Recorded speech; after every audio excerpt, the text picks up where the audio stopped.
We sit on the cusp of greatness, 6 games away from a potential promotion to second league. I am nervous but also excited for this recording. First task at hand today is Gillingham. We can stop Bloomer in his tracks with what we've got, but Derek's going to be a lot harder to deal with, but he is carrying some fatigue. So as long as we can score a goal or two, I think we can get at least a draw from this. They decide to go high to start and potentially cross it, which doesn't work out well. Also, Gillingham did something stupid. Their Rainbow Feint guy is now way out of position and very fatigued. They didn't even get the ball either, so now... Ooh, that was close. Double nat 1 allows us to get this anyway. Okay, double nat 1. Oh, and a 5th nat 1 screws us.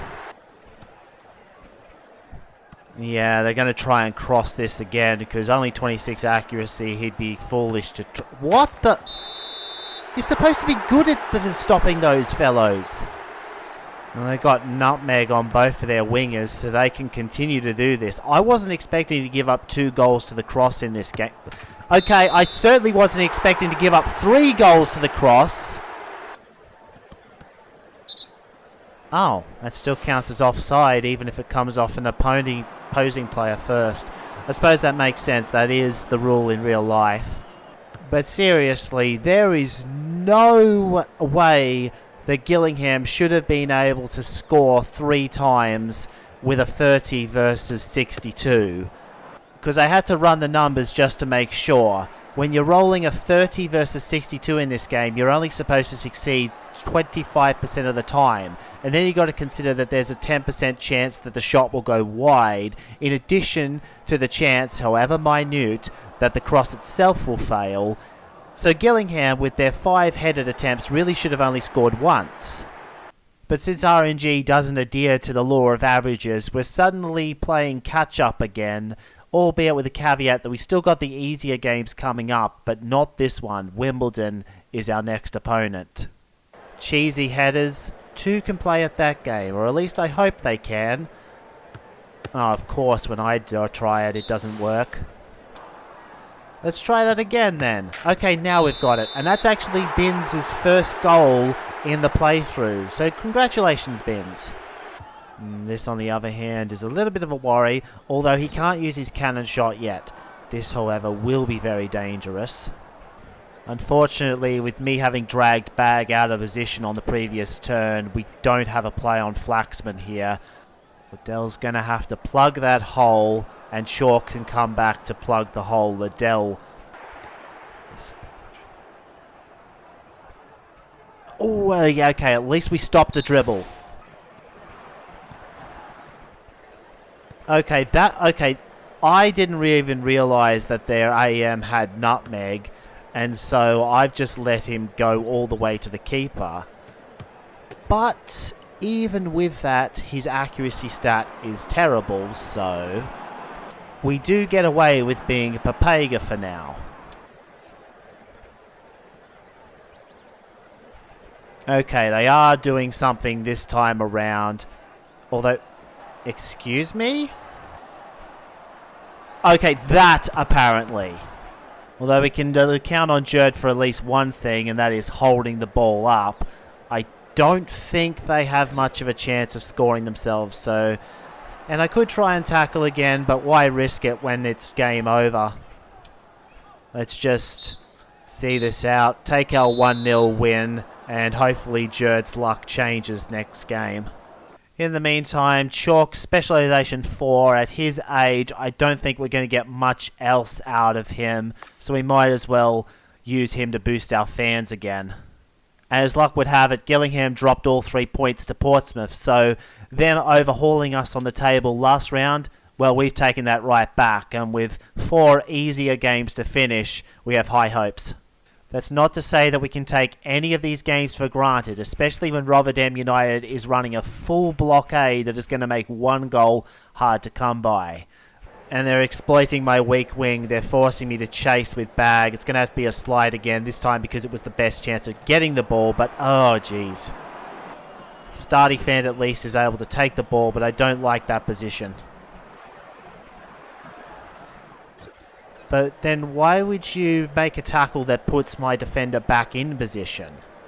The cross is being threatened if we don't do something here. I'm going to use the regular tackle. I don't think we have much else but to try and stonewall a tackle of our own. Foul. Okay, we made it to the second half without conceding, though we didn't score ourselves. We do have a line available that results in a goal on a later turn. We're going to need Draco to succeed with a nutmeg and then pass it through. It may be difficult. Or we could just get a successful keep of the ball. Yeah, that actually factually simplifies my task a lot because they left the low pass wide open. And Jerd finally gets a cannon shot to go, so gets that monkey off his back. Now it all hinges on the defense. Unfortunately, had to sub Bag out because he was tired. And Fowler's got a chance to shoot, although he has to get through both our line and the keeper. Once again bringing Tolman in because they love that slide tackle, even though a regular tackle probably would have been the easiest way to get the job done. Stoppage time, but it doesn't add any more actions to the game because we're still over the minimum actions threshold. Yes, that had trap game written all over it, so I'm glad we managed to get past Rotterdam. No sweeper for Peterborough United, so I reckon the floodgates could open if we get lucky, although if we're not so lucky, Snare could easily score on us a couple of times instead. Could tackle him, but then I just get tackled right now, so the double press I think works better. Limits his options a lot. I knew he was still going to be able to pass to Dark, but I want them to play more attacking football because then the counter is available. What's also available is can only nutmeg to here because of the presence of the CD, but that CD doesn't have a lot of ability to block our pass, which means that the nutmeg works again. The only downside here is that Bag's probably going to have to come off at half time again. Oh! 'Tis but a scratch. Our man will be back soon, but that does also mean I've already used my 3 subs. Playing for a header is the only way to do this set piece. It's going to have to be a lofted pass. Okay, never mind. We could just go to half time.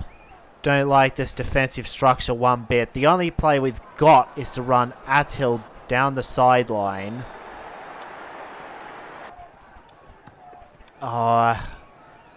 Any ricochet but that, please.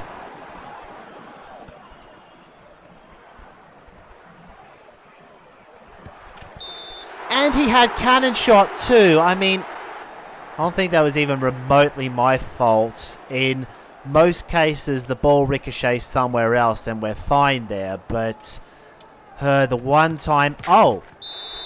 So Jerd can't score on cannons most of the time, but he scores on that. It's full time. Lots of specialization upgrades to cover here. Bag's already 33. Would like to have that 3rd level, but I think we just boost the sponsor payouts, especially since if we do make second league, it'll be a much better sponsor payout. I thought about picking up the 3rd level of long pass, but I don't think we're going to be able to use it for long enough, so might as well just boost my fan attendance. I think with Draco, I'm actually going to take second skill trainable now, not so much because we need it, but because minus 70 skill training time isn't unlocked until we take that, and Draco is a player who might actually need that. We have a chance to mathematically secure the promotion today. The game is going to be in the rain, which makes me think of the song Hans Zimmer, Lost But One. I'm not going to play it in the background though, because I'm not about to get copyright struck. Given the skills that Warsaw's front 3 have, I'm going to push my defenders into the back rank and force them to shoot over the top of them. does carry a risk that they are allowed to get good position for a normal shot though. I think what we do though is get Jerd tackled on purpose to break up their defensive line. Okay, that actually forced one to miss. I think the main problem with this position though is how we get the ball to Draco, because he's the one who needs to get it to Jerd. That is, unless we can get a tackle in with Delbridge instead, which we can. So that's unblocked. And their CD is going to be knackered for the second half as well. And we get the goal. Miss kick, but favourable position. Prudhomme gets to shoot. Oh my... Why? I guess we just got to do it again then. Jerd is in probably better position than he was last time even.